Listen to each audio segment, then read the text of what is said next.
In May 1943, a handful of U-boat commanders who survived recent depth charge attacks began comparing notes in the safety of French submarine pens, and their conversations revealed a disturbing pattern that would send shockwaves through the Kriegsmarine command structure. Men who had survived multiple convoy battles, who knew the rhythmic pattern of conventional depth charge attacks like they knew their own heartbeats, who had learned to count seconds between splashes and detonations to estimate range and plan evasion, were reporting something fundamentally different. They described attacks where there was no warning splash, no rhythmic pattern of explosions walking across the ocean searching for them, just sudden catastrophic detonations directly against their hulls with no time to react or evade. Within 18 months, this new weapon system called Hedgehog would account for 270 U-boat kills, transforming the Battle of the Atlantic from a war Germany thought it could still win into a slaughter where U-boats went to sea knowing they probably would not return. This is the story of how a simple change in anti-submarine warfare tactics, using forward-throwing mortar instead of stern-dropped depth charges, eliminated the one advantage U-boats had always relied upon: the few seconds of warning between attack initiation and weapon detonation that allowed skilled commanders to evade, and how German submariners learned through bitter experience that the underwater war had fundamentally changed in ways their training and tactics could not counter. Subscribe now for the untold stories of World War II's technological arms races, where single weapon systems could shift the balance of entire campaigns, where small innovations produced catastrophic results for the enemy, and where the difference between life and death for thousands of men came down to whether a mortar shell detonated on contact or by time fuse. We go deeper into the engineering and human costs than anyone else. Hit subscribe. May 23, 1943. Lorient submarine base, occupied France. The concrete U-boat pen is dark, damp, cold, despite the spring warmth outside. The massive reinforced structure built by the Germans to protect submarines from Allied bombing.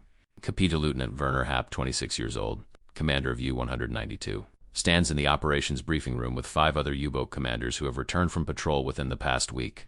The conversation is subdued, technical, but underneath the professional discussion runs a current of fear that none of these men will admit openly. They are discussing how they nearly died, how their boats barely survived, and most disturbingly how the anti-submarine tactics they have faced recently are fundamentally different from everything they were trained to expect. Happ describes his most recent attack with clinical precision, walking the other commanders through the engagement minute by minute because understanding what happened might save lives on future patrols. IU-192 was trailing convoy HX-237 at periscope depth, positioning for a night surface attack, when a British corvette detected them on radar at 4,000 yards range. This was not unusual.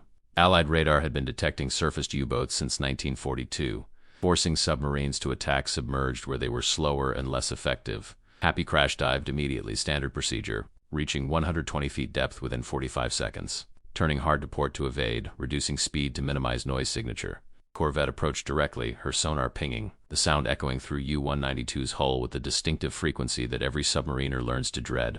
Happy went to 200 feet, deeper than comfortable but necessary to avoid what he expected would come next.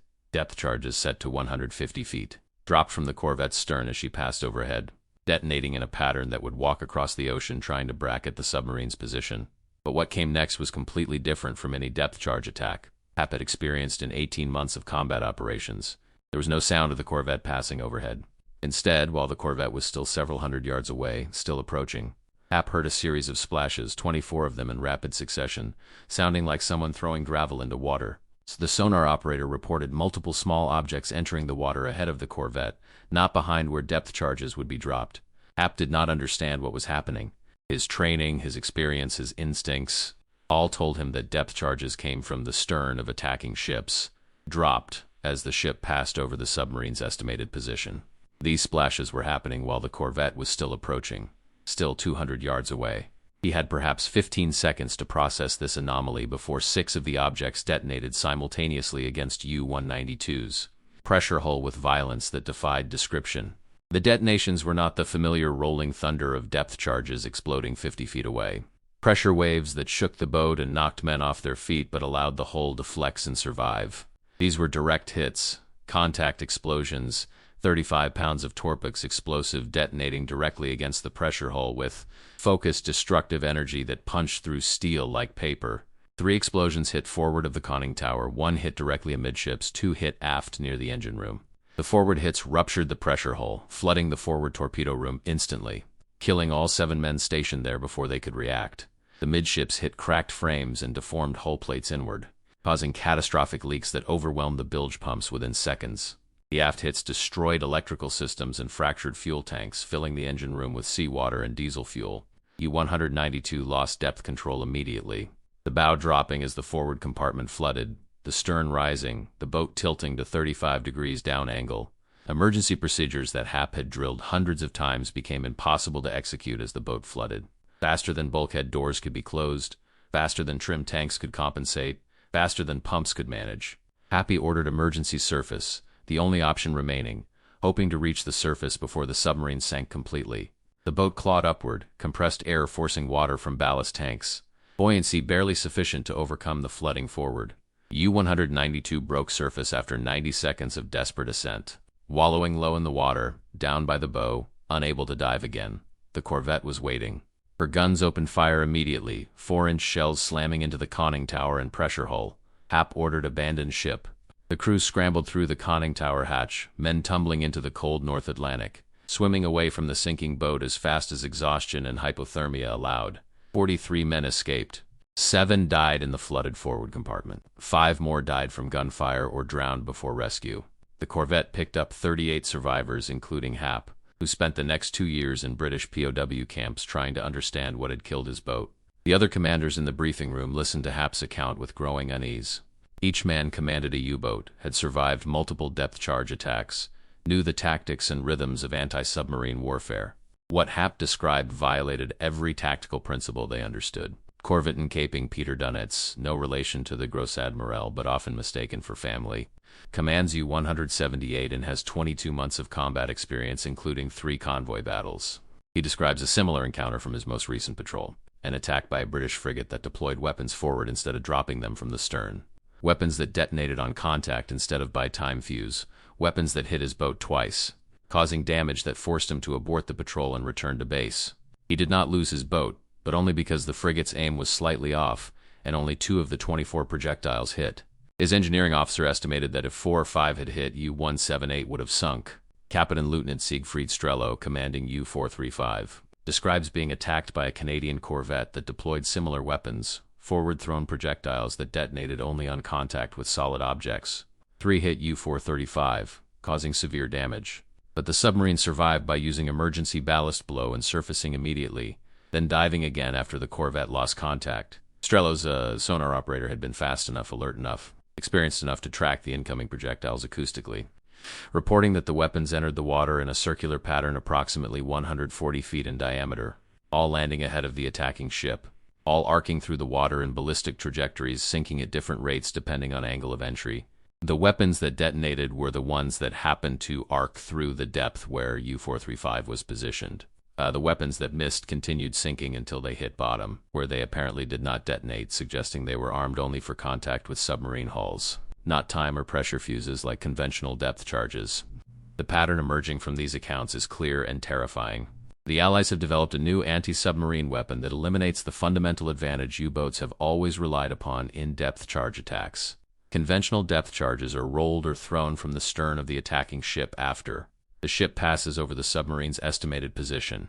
This creates a time delay of 10 to 15 seconds between the moment the attack begins, when the submarine detects the escort vessel passing overhead, and the moment the depth charges detonate at preset depth. Those 10 to 15 seconds are crucial for submarine survival. A skilled commander uses that time to change depth, change course, increase or decrease speed, do everything possible to be somewhere other than where the escort vessel thinks he is when the charges explode. German submarine training emphasizes this window of opportunity. Submarine commanders practice evasion maneuvers constantly, learning to read the tactical situation, to anticipate where depth charges will be set based on the escort's approach angle and speed, to maneuver aggressively during those precious seconds between overhead passage and detonation. The forward-thrown weapons eliminate this window completely. The weapons are deployed while the attacking ship is still approaching, still 200 to 300 yards away from the submarine's position. The weapons arc through the air, enter the water ahead of the ship, and sink toward the submarine in ballistic trajectories that take only 6 to 8 seconds from launch to target depth. By the time the submarine's sonar detects the splashes and the commander processes what is happening, the weapons are already sinking toward his position. There's no time to evade, no opportunity to change depth or course, no warning period that German tactical doctrine depends upon. The weapons detonate only on contact, meaning they do not reveal their depth settings through premature explosions. A depth charge that explodes at 150 feet tells the submarine commander where the escorts think he is and allows him to position himself elsewhere. Contact detonating weapons provide no such intelligence.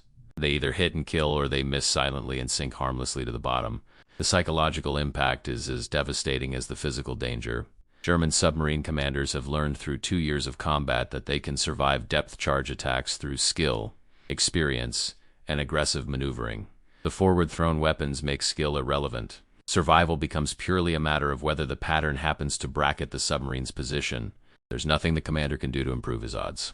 The conversation in the briefing room continues for 3 hours. The commanders sharing every detail they can remember about the new weapons, trying to develop tactical countermeasures, searching desperately for any weakness they can exploit. The weapons are called Hedgehog by the British. This much they learned from interrogating rescued Allied sailors. The name comes from the launch pattern, 24 spigot mortars arranged in 4 rows of 6, firing simultaneously. The projectiles arcing forward in a pattern that resembles a hedgehog's spine spreading outward. Each projectile weighs 65 pounds, carries a 35-pound Torpex warhead, is contact fused to detonate only when hitting a solid object.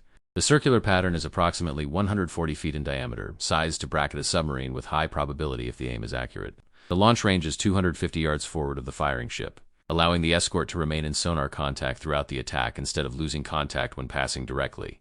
Overhead, as happens with stern drop depth charges.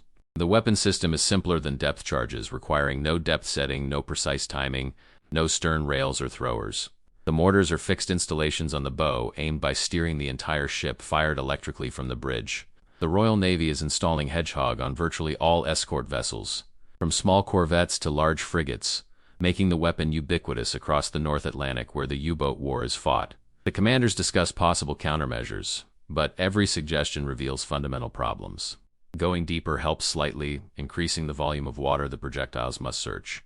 But U-boats cannot dive deep enough to escape the weapon's effective range without risking structural failure. The Type WWII can safely reach 280 feet, the Type IXC 330 feet. Hedgehog projectiles sink to over 400 feet if they do not hit anything.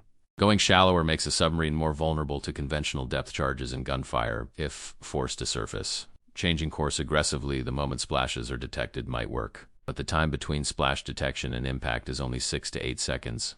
Barely enough time to put rudder over. Not nearly enough time to move the submarine's 300-foot length out of the impact pattern. Increasing speed to evade faster makes the submarine noisier, easier to track on sonar, more likely to be accurately targeted. Decreasing speed makes evasion slower, less effective. Every tactical option has drawbacks that make it marginally useful at best. The most disturbing conclusion emerging from the discussion is that Hedgehog attacks are fundamentally different from depth charge attacks in ways that make traditional German anti-submarine evasion doctrine obsolete. Depth charge attacks are area weapons, saturating a volume of ocean with explosive force, hoping to catch the submarine somewhere within that volume. The submarine survives by not being where the escorts think it is, by exploiting the time lag between attack initiation and detonation to position itself outside the lethal radius. Hedgehog attacks are precision weapons, placing explosive charges at specific points in three-dimensional space, detonating only if the submarine is at exactly that point. The submarine cannot evade because there is no time to evade. It survives only if the attack aim is inaccurate, if the pattern does not bracket its actual position. German tactics emphasize active defense, aggressive maneuvering, using every second of warning time to improve survival odds. Hedgehog eliminates warning time, makes maneuvering irrelevant, reduces submarine defense to passive prayer that the enemy's aim is poor. This is psychologically unacceptable to men trained to fight actively, to control their fates through skill and aggression. Hedgehog turns them into passive targets waiting to be hit. One commander, Kapitän Lieutenant Hans-Joachim Hess, commanding U-212, suggests that the solution is to attack escorts before they can deploy Hedgehog, to sink the attacking ships before they reach launch range. This is theoretically correct but practically impossible. U-boats in 1943 are being forced to operate submerged due to Allied radar and aircraft coverage. Submerged U-boats are slow, 6 to 8 knots maximum, compared to escort vessels making 15 to 20 knots. A submerged submarine cannot maneuver to attack a hunting escort group. It can only evade and hope to survive. Surfaced attacks at night, which were effective in 1940 and 1941 before Allied radar became widespread, are now suicidal. Escort vessels detect surfaced U-boats at 5 to 10 miles range using radar, close at high speed, and attack before the submarine can maneuver to firing position. The tactical environment has shifted decisively in favor of the escorts. U-boats are now prey being hunted rather than predators hunting convoys. May 25, 1943. U-boat headquarters, Berlin. Korvettenkapitän and Gunter Hessler, son-in-law of Gross Admiral Karl Dönitz, and staff officer responsible for analyzing U-boat operations and losses, reads the preliminary reports from Lorient describing the new Allied anti-submarine weapon with growing alarm. Hessler's 34 years old, a former U-boat commander himself with one war patrol commanding U-107 before being promoted to staff duties, and he understands submarine warfare from both operational and strategic perspectives. The reports describe weapon characteristics that match intelligence gathered from other sources, captured Allied documents, interrogated Allied personnel, technical analysis of unexploded ordnance recovered from the seabed. The weapon is real, widespread, and devastatingly effective. Hessler compiles the available data, searching for patterns that might reveal vulnerabilities or suggest countermeasures. The statistics are brutal and getting worse. In January 1943, before Hedgehog became widespread, U-boat losses were 14 boats, primarily from conventional depth charges and aircraft attacks. In February, losses increased to 19 boats, with several attributed to forward-thrown weapons based on survivor accounts. In March, losses were 15 boats. In April, losses spiked to 26 boats, the highest monthly total since the war began. In May, with the month not yet complete, losses already stand at 22 boats with a week remaining. The loss rate is accelerating catastrophically. U-boats are being sunk faster than they can be built, crews are being killed faster than they can be trained, and operational effectiveness is collapsing. Dönitz, Hessler's father-in-law and supreme commander of the U-boat force, privately told him that if losses continue at current rates, the U-boat campaign will become unsustainable within 6 months. The war in the Atlantic, which Germany thought it was winning as recently as late 1942, is being lost at an accelerating pace. Hessler analyzes survivor reports from boats that encountered Hedgehog and lived to describe the experience. The pattern is consistent across all accounts. The weapon provides no warning, no time to evade, no opportunity for the submarine to use depth or maneuverability to escape. Submarines survive Hedgehog attacks only when the pattern misses, when the attacking escort's aim places the projectile pattern ahead of or behind or to the side of the submarine's actual position. When the pattern brackets the submarine accurately, survival is impossible. The contact fuses mean that even a single hit is likely catastrophic, causing flooding that overwhelms damage control, forcing the submarine to surface where it is destroyed by gunfire or rams or follow-up attacks. Multiple hits, which occur in approximately 40% of successful attacks based on Allied claims, cause instant sinking with few or no survivors. The lethality rate per attack is approximately 30%, meaning roughly 1 in 3 Hedgehog attacks results in a kill. By comparison, conventional depth charge attacks achieve approximately 4 to 6% lethality. The 5-fold improvement in lethality is transforming the Battle of the Atlantic. Hessler calculates the cumulative effect if current trends continue. The Kriegsmarine operates approximately 400 U-boats total, with approximately 100 at sea on patrol at any given time, 50 in transit to or from patrol areas, and 250 in port for maintenance, repair, training, or awaiting orders. Monthly losses of 20 to 25 boats have sustained. The operational force will be depleted within 16 to 20 months, even if construction continues at current rates of 20 boats per month. But construction rates are declining due to Allied bombing of German shipyards and industrial facilities. Training programs are being shortened to replace losses faster, producing less experienced crews who are more vulnerable to enemy action. The cycle is self-reinforcing. Higher losses require faster replacement. Faster replacement produces less capable crews. Less capable crews suffer higher losses. Hessler's projections show the U-boat force reaching crisis point by late 1944 if no solution is found. The problem, Hessler writes in his assessment for Dönitz, is that there is no tactical solution to Hedgehog. The weapon exploits fundamental physics and geometry that tactics cannot overcome. Forward-thrown weapons eliminate warning time by attacking from ahead instead of astern. Contact fuses eliminate depth-setting intelligence by detonating only on impact. The circular pattern brackets sufficient area that even aggressive maneuvering during the brief warning period cannot move the submarine outside the lethal radius. German submarine tactics are based on exploiting weaknesses in Allied anti-submarine methods, that Hedgehog does not have. The only effective counter is to avoid engagement entirely. But Allied radar and sonar coverage makes avoidance increasingly difficult. U-boats detected by escorts must evade, and during evasion they are vulnerable to Hedgehog attack. The tactical situation has become untenable. Hessler recommends 3 possible responses, none of them satisfactory. First, withdraw U-boats from the North Atlantic, where Allied escort coverage is densest and Hedgehog is most prevalent. Redeploying to areas with less concentrated anti-submarine forces like the South Atlantic, Indian Ocean, or Caribbean. This abandons the strategic objective of interdicting Allied convoys supplying Britain, conceding defeat in the decisive theater.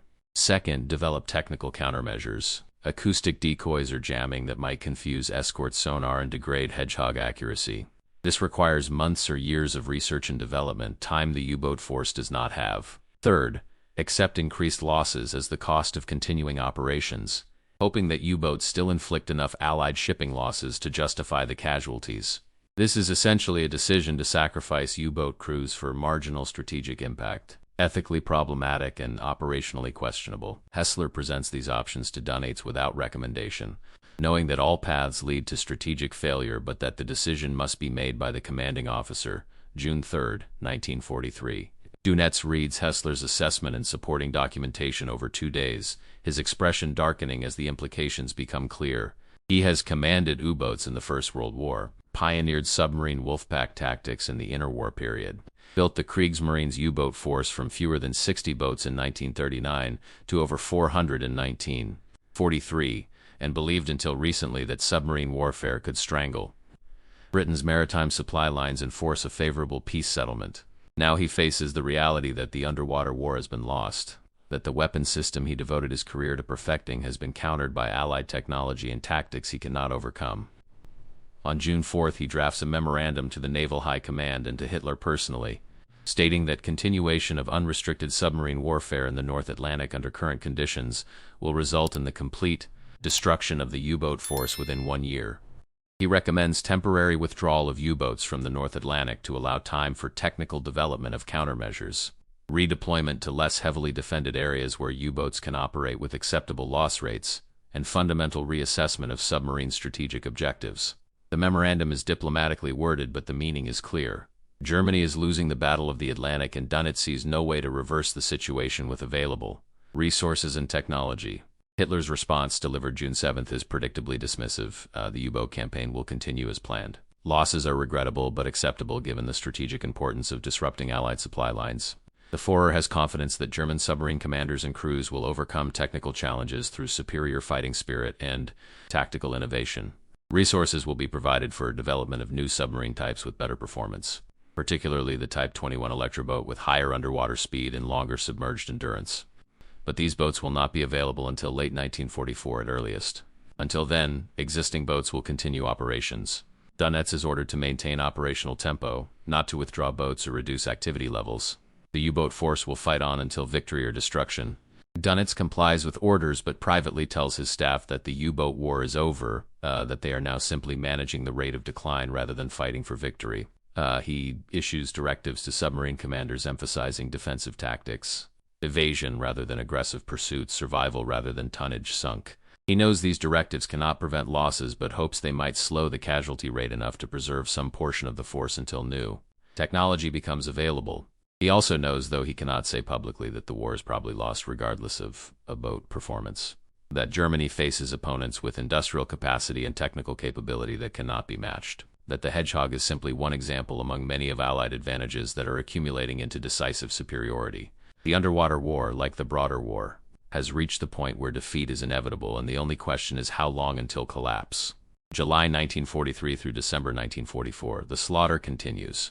U-boats go to sea, are detected by Allied escorts equipped with improved radar and sonar, are hunted by escort groups that now include specialized hunter-killer groups designed specifically for submarine destruction, are attacked with Hedgehog when depth and position are determined accurately enough for engagement. The kill rate remains approximately 30% per attack, far higher than depth charges, and the cumulative effect is devastating. Month after month, 20 to 30 U-boats fail to return from patrol. Month after month, German submarine pens in France and Norway receive fewer boats returning, more empty berths, more memorial services for crews lost at sea. The men who sail, knowing the statistics, who understand that their chances of surviving a combat patrol are declining toward 50-50 or worse, continue to sail because orders must be followed, and because the alternative is court-martial and execution for cowardice. U-boat commanders develop superstitious rituals, lucky charms, desperate hopes that somehow their boat will be spared. They compare notes on Hedgehog attacks, sharing every detail of successful evasions, analyzing every factor that might have contributed to survival. They discover that deep diving helps slightly, that rapid depth changes during the attack might cause the pattern to miss, that absolute silence reduces sonar detection accuracy and might degrade Hedgehog aim. They develop informal doctrine based on survival experience, passing knowledge from veteran commanders to new commanders through conversation and written notes. But all these tactics are marginal improvements at best. The fundamental problem remains. Hedgehog eliminates the warning time that German tactics depend upon, makes evasion nearly impossible, turns submarine defense into passive acceptance of fate. German submariners trained to be aggressive hunters become hunted prey with no effective means of self-defense. The psychological toll is enormous. U-boat crews in 1940 and 1941 went to sea with confidence, believing they were elite warriors striking decisive blows against Allied shipping. By late 1943, they go to sea knowing they are probably sailing to their deaths, that the odds of completing even one patrol have dropped below 50%, that second and third patrols are virtual suicide missions. The crews are younger, less experienced, inadequately trained due to shortened training programs required to replace losses faster.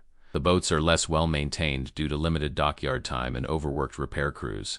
The tactical situation is worse every month as Allied air coverage expands.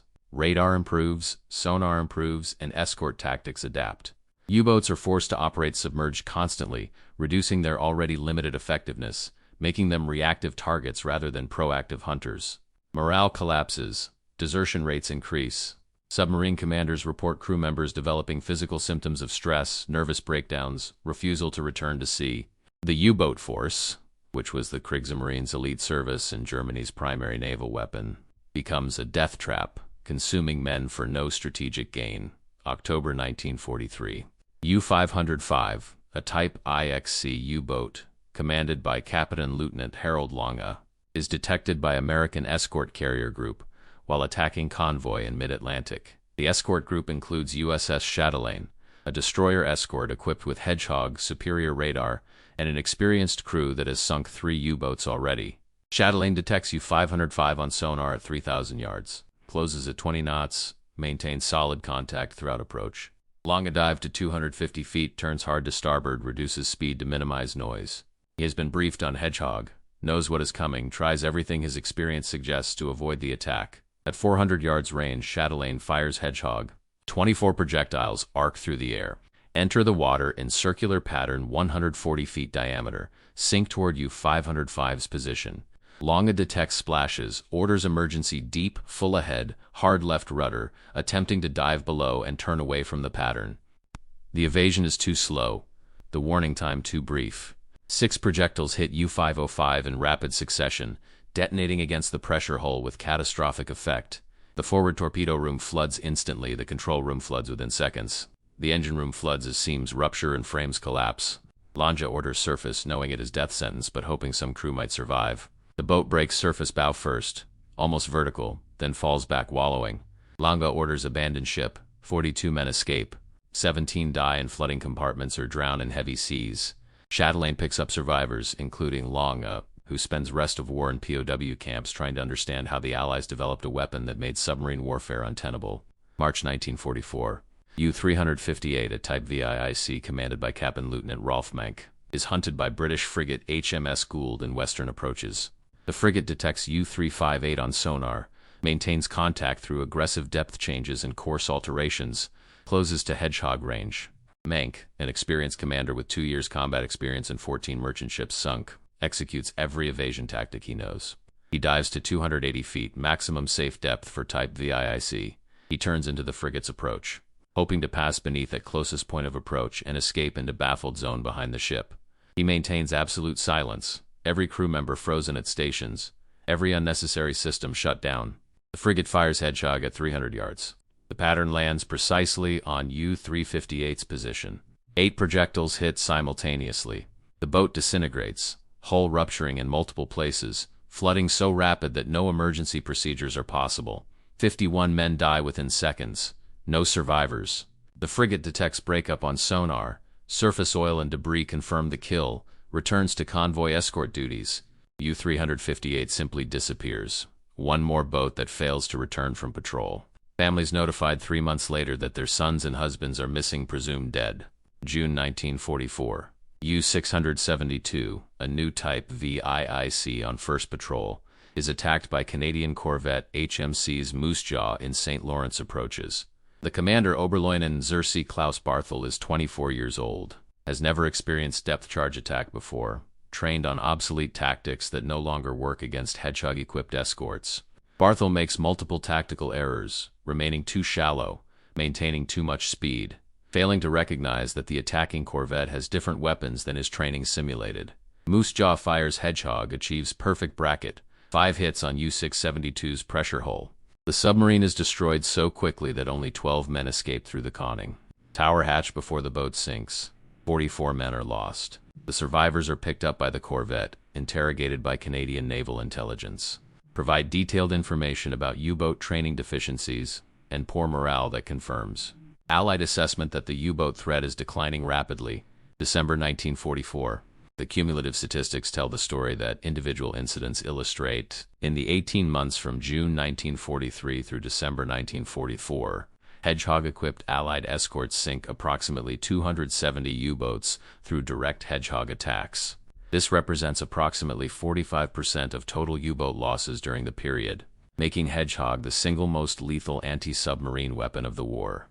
By comparison, conventional depth charges account for approximately 30% of losses.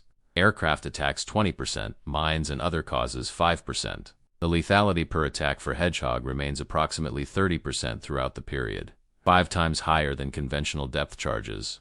Allied escorts equipped with Hedgehog are prioritized for convoy escort duty and hunter-killer groups because their kill probability is so much higher than escorts limited to depth charges. The weapon becomes the standard anti-submarine armament for Royal Navy, Royal Canadian Navy, and U.S. Navy escort vessels, with production exceeding 10,000 launchers and 500,000 projectiles by war's end. German submarine operations collapse under the pressure of unsustainable losses. Monthly U-boat sailings declined from peaks of 100 per month in early 1943 to fewer than 40 per month by late 1944. The decline reflects both increasing losses, reducing the number of operational boats, and Dynet's reluctant recognition that sending boats to sea is simply sending crews to die without achieving meaningful strategic results. Allied shipping losses declined correspondingly from peaks of 600,000 tons per month in early 1943 to fewer than 200,000 tons per month by late 1944. The Battle of the Atlantic, which Germany thought it could win through unrestricted submarine warfare, is decisively lost. The Allies achieve maritime superiority that enables D-Day invasion, sustained strategic bombing of Germany, and ultimately victory in Europe. Post-war analysis by Allied naval operations researchers confirms that Hedgehog was the single most important tactical innovation in anti-submarine warfare during the entire war. The weapon's effectiveness derived from 3 characteristics that made it superior to conventional depth charges. First, forward-throwing eliminated warning time by attacking from ahead instead of astern, preventing the submarine from using the 10 to 15-second gap between overhead passage and detonation for evasion. Second, contact fusing eliminated depth-setting intelligence by detonating only on impact, preventing the submarine from inferring attack depth and repositioning accordingly. Third, multiple projectile pattern with high individual lethality meant that even single hits were usually fatal, eliminating the need for multiple attack runs and allowing escorts to achieve kills quickly. The combination of characteristics made Hedgehog 5 times more lethal per attack than depth charges, reduced average time per kill from hours to minutes, and allowed individual escorts to engage multiple submarines in rapid succession, multiplying the effective strength of anti-submarine forces. German submarine commanders who survived the war and wrote memoirs or participated in post-war debriefings universally identified Hedgehog as the weapon that broke the U-boat force. They described the psychological impact of facing a weapon they could not evade, the demoralization of knowing that survival depended entirely on enemy aim accuracy rather than their own skill and experience, the collapse of tactical doctrine when the fundamental assumption of warning time proved false. They acknowledged that other factors contributed to U-boat defeat: improved Allied radar and sonar, better escort coordination, ultra-intelligence from broken German codes, long-range aircraft coverage closing the mid-Atlantic air gap. But they identified Hedgehog as the immediate tactical cause of the unsustainable, loss rates that made continued submarine operations impossible. Werner Happy, whose account opened this story, wrote in 1962 that facing Hedgehog felt like fighting an opponent who could read your mind, who anticipated every evasion before you executed it, who struck precisely when and where you could not defend. The weapon eliminated the element of chance that kept submarine warfare survivable, he wrote, turned combat into execution where the submarine had no meaningful opportunity to fight back. The broader lesson of Hedgehog, recognized by military planners and weapons developers in all nations after the war, is that small changes in weapon delivery method can produce disproportionate tactical effects when those changes eliminate key opponent advantages. U-boats relied on warning time to evade depth charges. Hedgehog eliminated warning time by attacking from ahead. The change was conceptually simple but tactically revolutionary. The weapon required no exotic technology, no radical new physics, no unprecedented manufacturing capability. It was simply conventional explosive projectiles, delivered by a conventional mortar and a pattern optimized for submarine dimensions, but delivered from ahead instead of astern and fused for contact instead of time. That simple change transformed anti-submarine warfare from an area saturation mission with low probability of kill per attack to a precision engagement mission with high probability of kill per attack. The transformation occurred within 18 months, too fast for Germany to develop effective countermeasures, too devastating for the U-boat force to survive. The human cost of this technological arms race was staggering. Of 40,000 German submariners who served during the war, 30,000 were killed, a 75% fatality rate that exceeds any other service branch in any nation during the entire conflict. The majority of these deaths occurred in the final 2 years of the war when Hedgehog and other improved Allied anti-submarine technologies made U-boat operations virtually suicidal.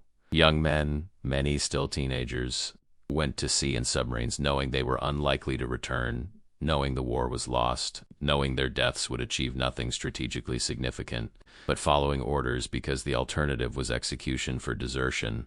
They died in steel tubes under crushing water pressure, drowning in darkness, or in some cases surviving to surface only to be killed by gunfire or captured to spend years in POW camps wondering why they were sent to die for a lost cause.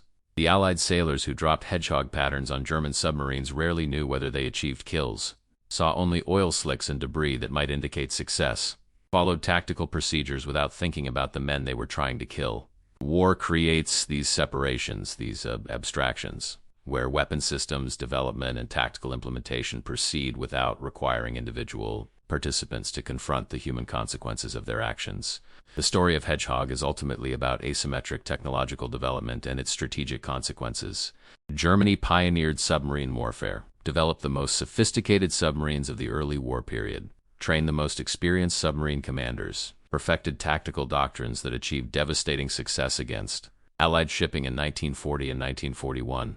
But Germany failed to anticipate that the Allies would develop counter-technologies specifically designed to negate German submarine advantages, failed to invest sufficient resources in countermeasure development, failed to recognize that the underwater war had fundamentally changed until losses became catastrophic. The Hedgehog was not the only Allied anti-submarine innovation, but it was the most tactically significant. The weapon that directly addressed and eliminated the primary German tactical advantage of evasion during warning time. The weapon proved that understanding opponent tactics and designing weapons specifically to counter those tactics produces better results than simply building more sophisticated versions of existing weapons. Hedgehog was less sophisticated than German acoustic torpedoes or snorkel systems, but it was more tactically effective because it was designed from the start to counter specific German submarine behaviors. The lesson, applicable far beyond submarine warfare, is that specific solutions to specific problems often produce better results than general solutions to general problems, and that understanding the opponent's tactics is more important than matching the opponent's technology.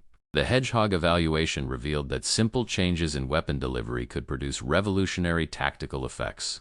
When those changes eliminated the opponent's key advantages, German submariners learned through bitter experience that warning time they depended upon could be eliminated through forward-throwing weapons. That tactical skill became irrelevant when no time existed for evasion, and that 270 U-boats could be destroyed in 18 months by a weapon conceptually simple but devastatingly effective. If you want more stories about how specific technological innovations shaped World War II's outcome, how small changes produced huge consequences, and how the human cost of these arms races is measured in thousands of young men who died in steel tombs under the sea, subscribe now. We publish these stories every week, going deeper than anyone else into the technical and human dimensions of history. Thanks for watching.